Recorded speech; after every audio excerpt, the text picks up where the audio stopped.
John, if you'd like to take it away, it's all yours.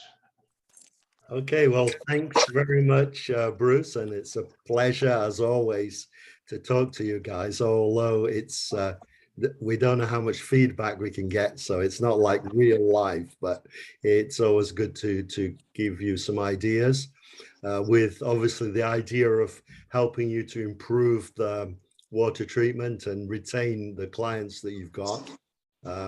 So as Bruce said, well, if I was to tell you my life history, I'd probably be here all night, wouldn't I, Bruce? But yes, you would. I could say that I graduated in England in chemistry many moons ago at Durham, which is in the north of England, not far from Scotland. And then I was interested in going abroad, so I went to Kenya for a few years, and I actually gravitated into teaching. So I taught at some schools there. And then I thought I would be a teacher. So I came back, did a teacher training course and became a teacher.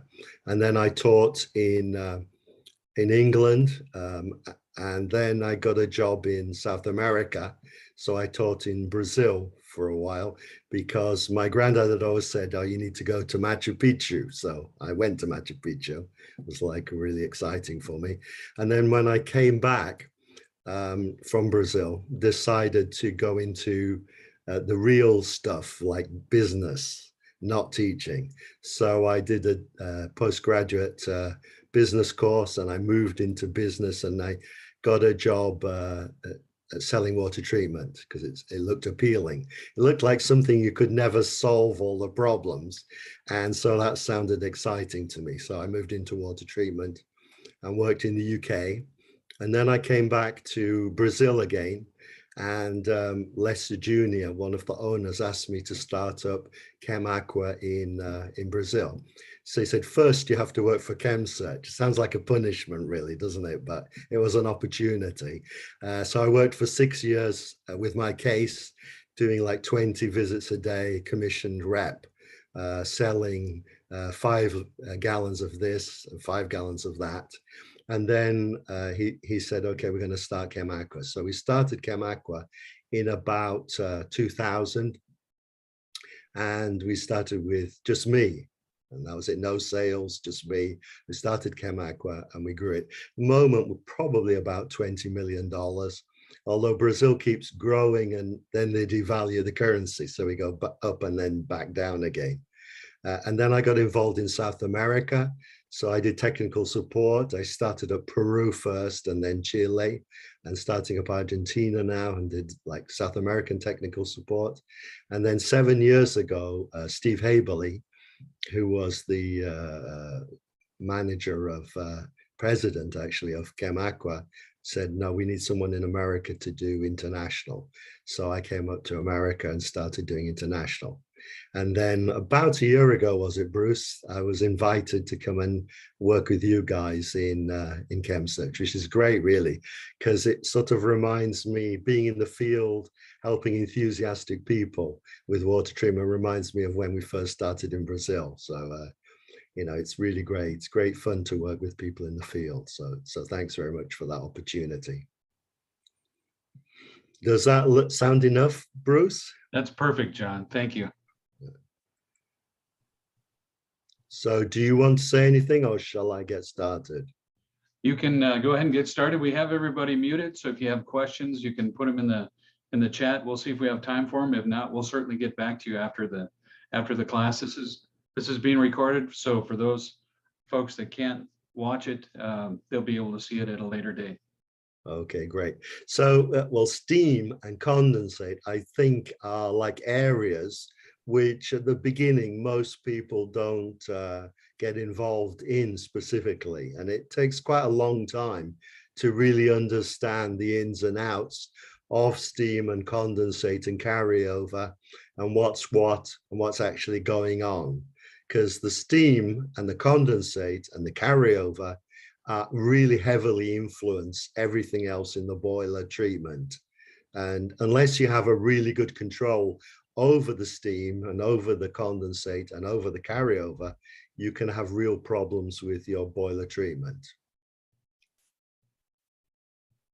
So what are we going to talk about today? Well, we're probably not going to do all of this because we're going to do it in two parts, but we will be eventually talking about advantages of steam condensate, the causes of steam problems, talk about carryover, chemical and mechanical carryover, about carbon dioxide and carbonic acid, and about oxygen.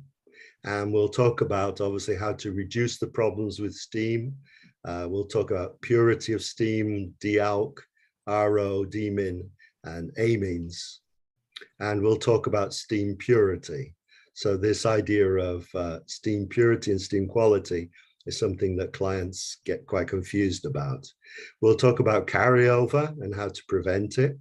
And something that is always cropping up, and it's really important, I think, now for us each day more and more, which will be legislation in the US, such as FDA, NSF, GRAS, and also now steam in hospitals is becoming important, steam in food plants, organic steam, which there's a lot of conversation about, kosher steam, and there's lots of sort of ideas and terms there. And we can talk about the product line of products and a conclusion. So the first question is, well, what's the advantage of condensate? Why should we be so interested in condensate? And the main reasons, as we know, I think, that by returning condensate and reusing it, we reduce the water costs. We reduce effluent charges and possibly cooling costs. We can reduce fuel costs. More steam can actually eventually be produced from the boiler. The boiler blowdown is reduced, and hence there's a lot of energy savings. A lot less energy is lost from the boiler, which we'll be talking about. And of course, we can reduce the amount of chemical treatment if the amount of raw water is reduced. So look, this is a graph which shows us the energy content at various pressures between steam, you can see the blue line at the top, and also the energy of the condensate. So when the steam condenses, it forms condensate, which is hot water. And you can see that the steam has lots and lots of energy in it. And then when it condenses, it's still got a lot of energy in. Obviously, it gives up that amount of heat for the process or for the heating, but then it actually still contains quite a lot of energy. And the percentage of energy in condensate, we can see, can be about 18%. So it's clearly worth us collecting. So we know from graphs like this that the majority of costs, 57% of an average boiler, is fuel. So that's a good area to save. And then water costs 12%, and the actual water treatment costs is insignificant. So we can actually do ROIs, because clients get really involved and say, I found a water treatment company that's half your price, but really it's not going to make that much difference to total costs. Of course, we need to talk to the right person, because a person who's got budget for water treatment and nothing else is not really interested that you can save them far more money in fuel costs. So that's why it's important to talk to the right people. And of course, maintenance as well. So when we're doing ROIs, all these things come in: return on investments. We've got the fuel costs, we've got any maintenance, because we lose tubes and so on, clean boilers, water costs, which we can reduce by the blowdown, by the reduction, and labor costs to do all this. So it's important. So the potential in this example that we talked about, with an example of a boiler, you can actually save, and of course it depends what you're actually paying, but in the UK, that would be 91,000 pounds, which was supposed to be $120,000. You could save by returning the condensate, water, in this example, 51,000, which is what, say, $75,000 effluent, because you would pay for the effluent on the water that you use. So, you know, typically in Europe, you could spend $250,000. So I ask you a question then, what's the difference in cost between returning 70% condensate and 85% condensate? So you can think about that. And there's sort of a clue here, which thanks to Bruce, because it's favorite food there, the answer is double. So if you manage to get your clients to return 85% rather than 70%, then the cost is going to be halved if you increase the temperature. So that's not a very big difference that's needed. And of course, all the things that go with it, because the condensate heats the feed water, we use less product, and so on. So that's really illustrative. It's not just that 15%, it's actually double the cost or half, whichever way you look at it.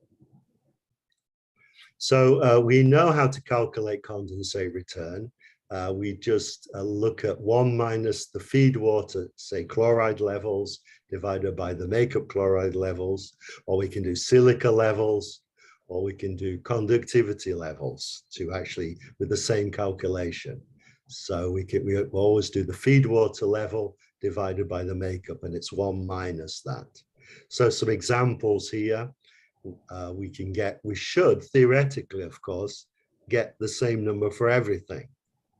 But if life was that easy, we'd be, our lives would be going much more smoothly, because we know many things interfere with these condensate return levels.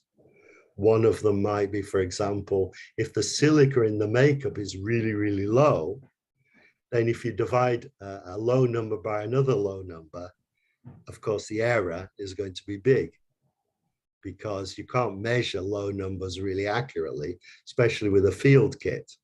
So you make a big error. Like you might put you might make a difference of 1. Well, that might make a difference of 50% in your condensate return. So that's not very good. So my advice always is, at the beginning, you look at all of these and see which ones are the most reliable ones. So you do calculations of condensate return, chloride, silica, and conductivity, and see which one's giving you the best answers. So now, of course, when we go and do a survey, we've got another problem, because we say to the boiler person, how much condensate do you have here? And he'll say, oh, 90%, it's almost close to 100%. And we know that's the case. So the best way, of course, if I calculate it, it might be that at certain times it's 100%, at certain times it's 50, certain times it's 10. It will vary. Because if you've got a process, if you think we're making steam and we're condensing it, if the boiler's just started, there's no steam, there's no condensate, so there's no return. If perhaps at the end of the day, when the boiler's been working flat out and it's switched off and no makeup water, we may have a really high percentage. So the best way to do condensate return is to do a composite sample by leaving the sample dripping, say over 24 hours, and then we can get a bucket of condensate of the feed water with the condensate in over 24 hours, and then we can take a sample of that. And that will give us a more representative amount. But of course, in industries where it varies from day to day, that can also vary a lot. So laundries and places like that may have no condensate on Mondays because it was cold over the weekend, and lots on Fridays. So, but that's important. So we can see that steam, when it condenses, has a part which is latent heat, which is actually in the molecules, and once we condense that steam, then we left with just the actual sensible heat. We just left with the temperature. So steam has two sorts of heat. It has the temperature because it's hot, 100 degrees, for example, Celsius or 212 Fahrenheit. And it also has energy stored in its molecules. That's why it's so dangerous and it provides so much heat. So once we collapse the steam, the water is just hot. It's 100 degrees, for example. So, and dealing with steam, putting steam into our feed water tank, we get the feed water obviously very hot, and we can have situations, because we'll say to the client, of course, more steam, the more condensate you collect, the better it is. So if you collect 100% condensate, that would be perfect, or 90% or whatever. But then there are consequences sometimes. And one of those consequences, unintended consequences, may be pump cavitation. Because if you have steam, if you have hot water, then the vapor pressure, the pressure at which that water boils, is lower. So when you suck that water into a pump, it can actually boil inside these veins, inside the pump, and actually cause vapor bubbles and collapsing bubbles. And what does that cause? Well, it causes cavitation. And cavitation looks a bit like this. You can see your client will say, oh, the pump stopped pumping, and look what your corrosion has done. You're not looking after my water, it's corroding my pump. But situations like this, which you've probably seen, where the actual veins corrode, they're not caused by corrosion, they're caused by erosion due to the bubbles that are formed in the cavitating pump. So it's the case that in certain circumstances, if the water is very hot from the feed water and it goes into the pump, it will actually boil, and the bubbles will cause cavitation, will cause damage to the impeller and holes in it and complete destruction. I've seen these things with nothing in it because it's been so destroyed by the cavitation.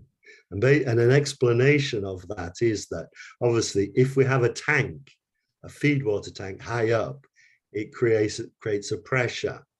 And obviously, normally the good situation is that the friction and the pipework is low, bringing that water to the pump, and the fluid pressure is small. So we get enough pressure on the pump. So it's the negative pressure on the pump to stop it from cavitating. So the pump has, due to the height of the water, the pressure of that water on the inlet of the pump stops the water from boiling. But in the case where we don't have enough pressure, for example, there's a lot of pipework friction, could be a lot of bends in the pipework, then we don't have enough and the cavitation occurs. So cavitation occurs when, if the boiler water, the feed water is very, very hot and the pump sucks it in.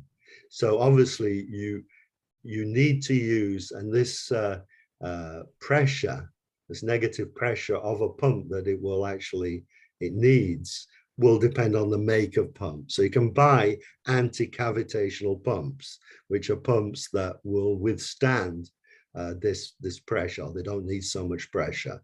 So if the client's having problems with cavitation, they can actually buy special pumps. And it should have really, when the boiler was designed, it should have been thought of that this is going to be the pressure from the feed water tank, and this is the pump that we need. But of course, we know that doesn't always occur. So what happens then in condensate lines? What's the big problem in condensate lines? Well, we know we have water in the boiler, and the boiler produces the steam. In that process of boiling water under pressure, we get a breakdown of the bicarbonates and carbonates, which are in the water, the alkalinity we usually call it. And that breakdown of the bicarbonates and the carbonates. It could be calcium carbonate, it could be calcium bicarbonate, sodium carbonate, sodium bicarbonate, and so on. It forms carbonic acid. And this carbon dioxide that's produced attacks the line, particularly the iron. It's very, very corrosive. And the iron then returns to the feed tank. The iron then goes into the boiler, and the iron in the boiler can combine with lots of things: silica, scale, calcium carbonate, phosphates. I've seen the iron combining with aluminum from water treatment. So if your client gets water from a river and uses aluminum sulfate, aluminum sulfate, it can combine with that. So I've seen scale in boilers, which is from the effluent water treatment. So the iron is a terrible thing. It combines with other things and makes all sorts of deposits and scales. So it's something we need to avoid. And in addition, the condensate can cause carryover, and we'll be talking about carryover, which makes the matter worse. So this is the chemical process, which I just described. The bicarbonate gives carbonates, water, and carbon dioxide. So heat and pressure causes this to happen. And the carbonate and water makes hydroxide and carbon dioxide.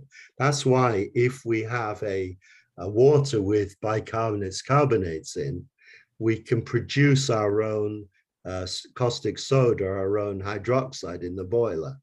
So many reps say to me, John, I never used to have to put BP 600 or pH power or whatever you want to call it, caustic soda in my boiler before, and now I have to. And it's generally because there's been some change in the carbonate or the bicarbonate. So a boiler will naturally produce hydroxide from those, but obviously if the amount of carbonates or bicarbonates reduce, either less makeup in the feed water, more condensate, or it changes in some way, then you will not produce enough hydroxide and you have to add it. Remember that the hydroxide is necessary to control silica scale and phosphate, and also for phosphates to work and calcium carbonate scale. And then the carbon dioxide combines with water, making carbonic acid. And the carbonic acid will react with the metal, produces hydrogen ions, which are essentially acid and more bicarbonate, and it will attack the iron condensate lines and steam lines. So why do we need to treat? Why do we need to look after this line then? Well, obviously, these corrosion products, the iron and so on that's produced, they're very bad. They need to be dealt with because it causes lots of problems, failures, ruptures, lost efficiency, and so on. And also they can cause problems in production. I remember once in the UK, I was treating a boiler and the client didn't look after the steam, and they made pate and they injected pate with steam. And this pate was always red because it was full of rust. So it didn't go down too well. And that was because of the steam lines corroding, and that corrosion got into the product. And then, of course, the deposits, safety issues, because we can get overheating of tubes as well as lost efficiency.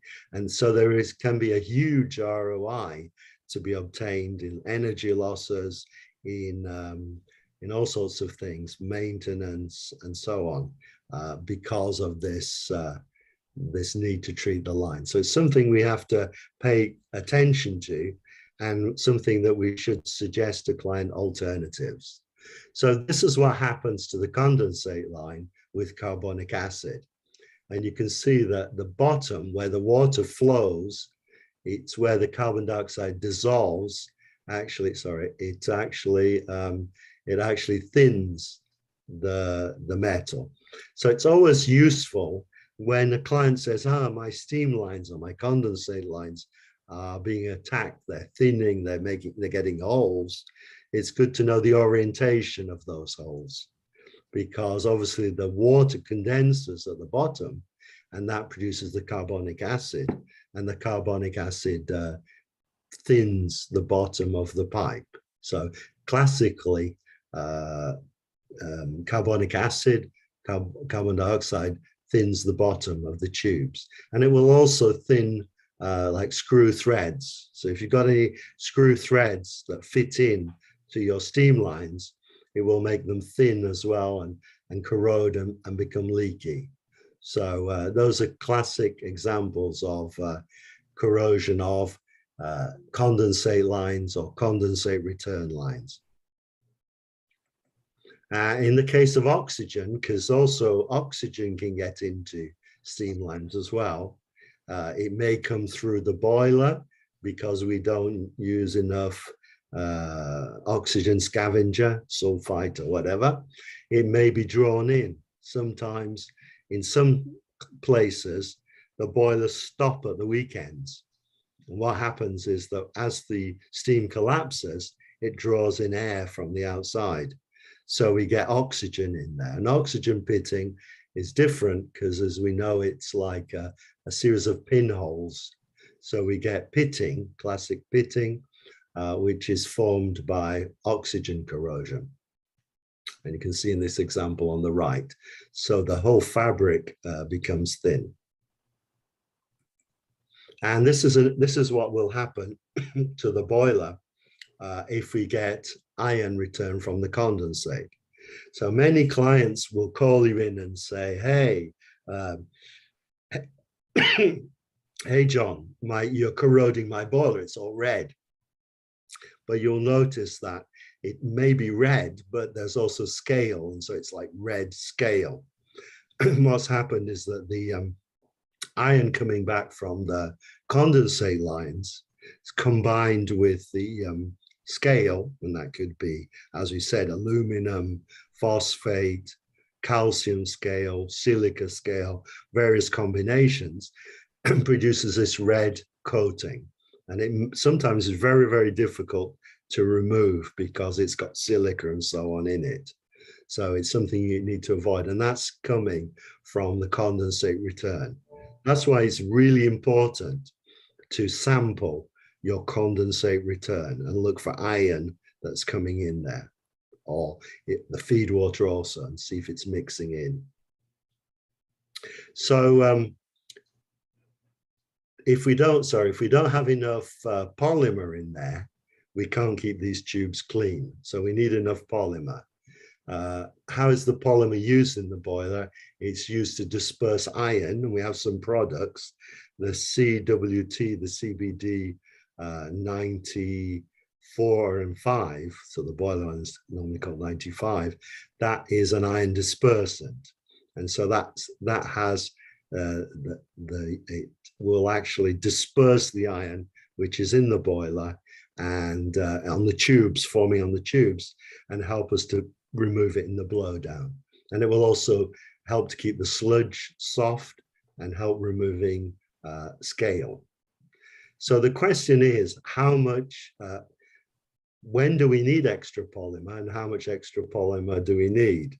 And that is an answer that you can't just answer in a presentation like this, because it will depend. And it will depend on the amount of iron coming in. The more iron, the more polymer is consumed. And the more scale and sludge, the more polymer we need. So if you have iron coming in, you definitely will need to use a polymer to help remove it. And if you have iron scale, we have lots of sludge and scale, we know that you'll need extra polymer. So there have been some people who've said you need like 100 parts per million of product, not of product, of actually raw material. So you need quite a lot of polymer in many cases. So the iron, as we said, forms compounds with other things, and the polymers are added to the water to reduce that problem. But obviously, if we get a case like that boiler and it's red, we can see the difference. Normal calcium carbonate scale, for example, If it's like 1/16 of an inch, 1.6 millimeters, I think that's the thickness of a credit card or a visitor's card. If you look at that, normal scale will lose you 4% of your boiler. So, you know, the energy wise, you can add an extra 4% on to get through the scale. If it's got iron and scale together, normal scale, then obviously that goes up to 6. And if it's got silica and iron, and you can see it's right off the scale, even you know, 1/32 of an inch, which is half that, will take you up to the top there, basically up to 8% energy loss. So iron provides a big insulation in boilers, and of course we know that silica does as well. So, you know, that's there. If you go and you're doing a proposal, you're doing a survey, if you can get some estimates of scale thickness and scale type, then you can do some really good reduction in costs, and generally it will pay for your water treatment, probably the whole amount.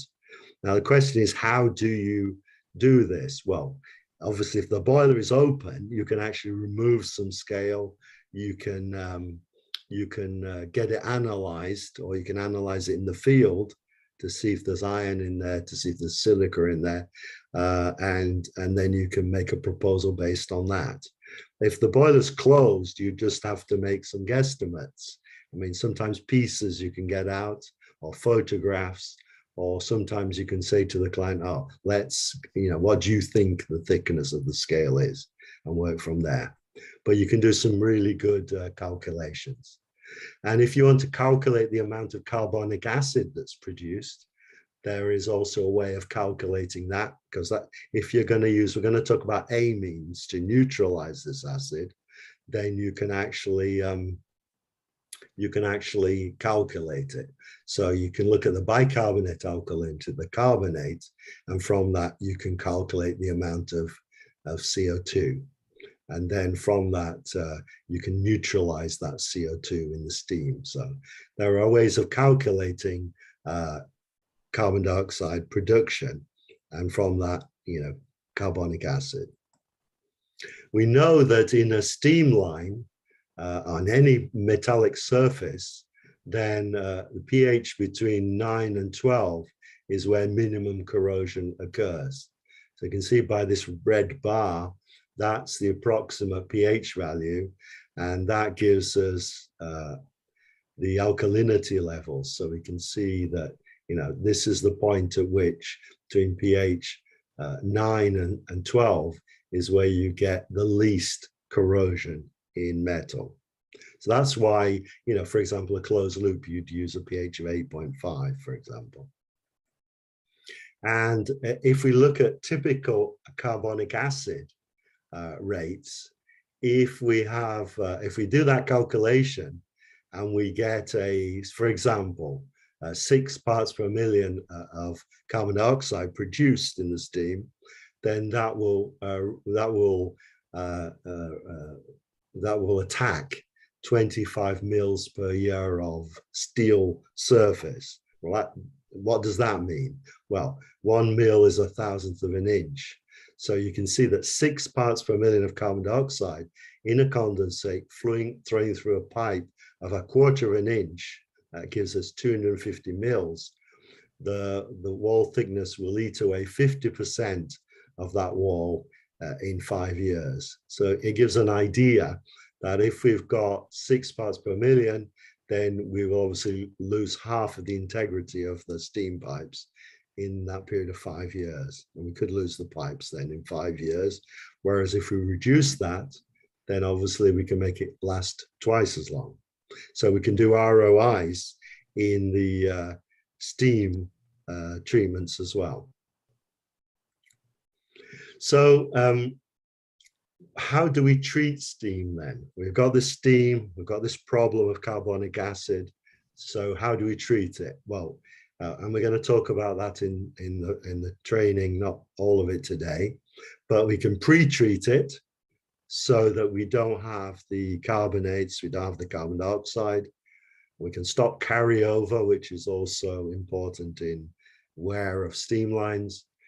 It is an acid, this carbonic acid, so we can neutralize it, or we can put a barrier like a Teflon coating on inside the pipes so that the acid can't actually attack the metal. So those are really the four main ways of attacking this problem of steam and condensate lines. Now, I ask you a question. Does a softener help reduce steam condensate corrosion?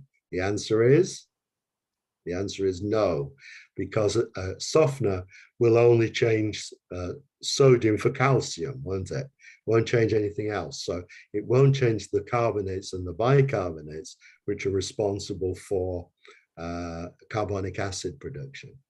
So water softener does nothing to help you, the steam lines. Obviously, it helps you in scale. It stops the boiler from scaling, but not the steam lines. So what pre-treatment, what chemicals and so on can we use? What pre-treatments can we use?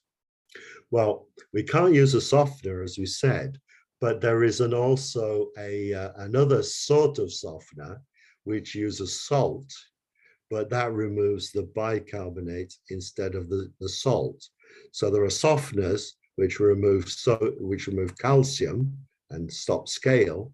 There are other types of resins which are called chloride anion dealkalization units, which use salt also to remove the alkalinity.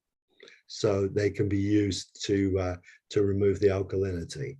And a chloride anion dealk will reduce the alkalinity in the influent water by about 90%, i.e. from 100 down to 10.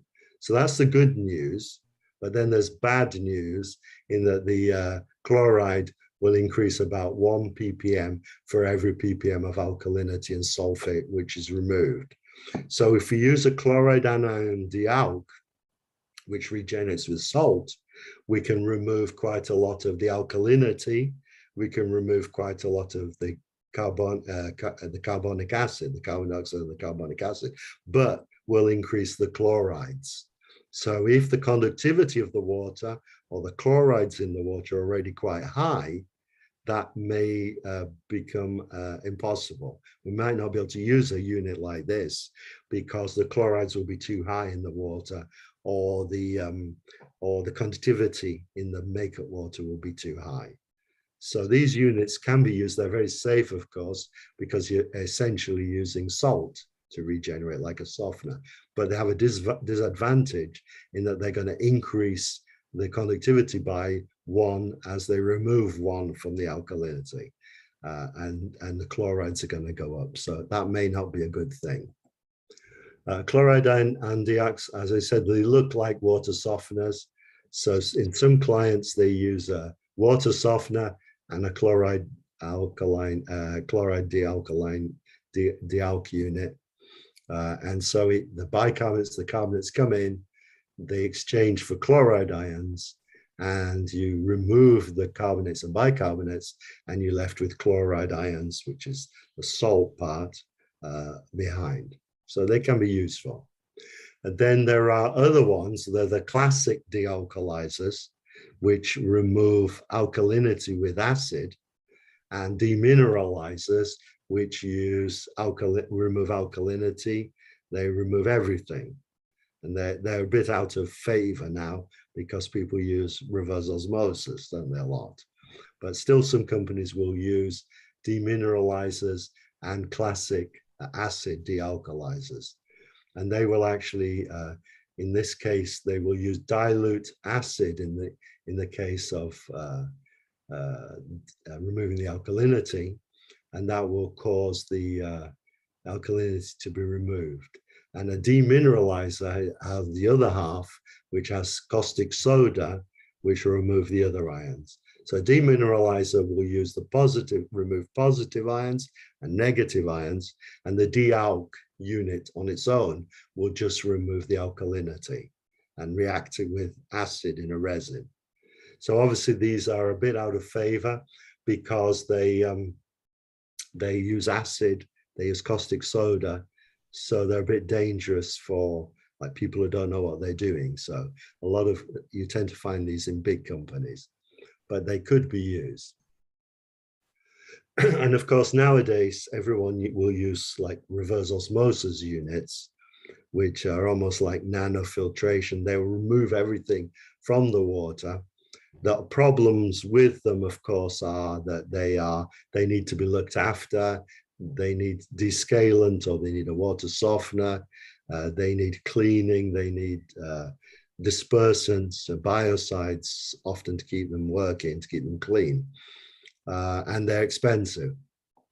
But you can get smaller units now for smaller boilers, and you can do a calculation with a client, how much money would you save if you, for example, used a reverse osmosis. So because obviously it takes nearly everything out of the water, so you can increase the cycles of concentration and do much less blowdown. And this is basically how it works. The water comes in, the reject goes straight through, and the clean water is basically filtered through a membrane, through a filter, and it becomes very pure. So those are solutions. They were all three of these solutions: the chloride ion, alkali dealk, and the dealkalization unit, demineralizer, and this will all remove the alkalinity, and obviously stop carbon dioxide. So that is one solution. One solution is that you can remove the bicarbonates and the carbonates. You don't get carbon dioxide, and you don't get carbonic acid, and you don't get attack to the steam lines. So that's always an alternative. The other thing that you can do is you can use a deaerator to reduce carbon dioxide and oxygen in the water. Of course, it won't actually remove the carbonates and the bicarbonates, but it will remove carbon dioxide and also oxygen. And this is an example of a deaerator. So deaerators, basically two types, and we're not going to go into those two types now because we don't have the time, but one of them is a plate. So you get makeup water coming in, and you have steam going against the makeup water, and it's vented out, and that strips oxygen, carbon dioxide from the water as it comes in and goes into a storage tank. And you would put your oxygen scavenger in here because it doesn't actually remove all the oxygen. You still have a tiny amount there, so you need a little bit of sulfite or something in there to remove the last little bit. And then there are ones which are scrubber types. It's like a shower that comes in, same principle. Steam comes up, strips out the carbon dioxide and oxygen, and then vents out, and the water is then left without carbon dioxide and oxygen. So deaerators operate on the effect of reduced solubility. So they won't remove the bicarbonates and the carbonates. They'll just remove any oxygen or carbon dioxide which is in it. Oxygen at 65 Celsius, which has 5 parts per million, and 88 Celsius, 190 Fahrenheit, 2 parts per million. So you reduce those down to parts per billion. Carbon dioxide, all of it is removed at 77 degrees Celsius. So you can look at a deaerator, and you can reduce the dissolved oxygen down to 7 parts per billion, and the carbon dioxide to 500 parts per billion. And there's a relationship between pressure and temperature. So if you're not sure that the deaerator is working, you can look at its temperature and you can look at its pressure, and they should correspond. So different pretreatments will remove different ions. If we look at different sorts of treatments, for example, base exchange, which is a water softener, as we said, it just removes hardness, but none of the other things are removed. They will be the same. And dealks, demineralizations, and so on. So if we look at this table here, that's a typical raw water in red there. If we, A is a base exchange of water softener, so it's pretty much the same in conductivity, might increase it slightly, but the alkalinity doesn't change, carbon dioxide doesn't change, and so on. You can go down the list. But then if we go to a dealkalization, we've got one in C here, we can see that that will remove the alkalinity. So the alkalinity is this one here, will actually go down. And then we have a demineralization in this last column E here, and that almost will remove everything. So we'll get hardly any conductivity, hardly any alkalinity, and everything else goes right down. So we can use that demineralization to remove lots and lots of things. Okay, so that's part one.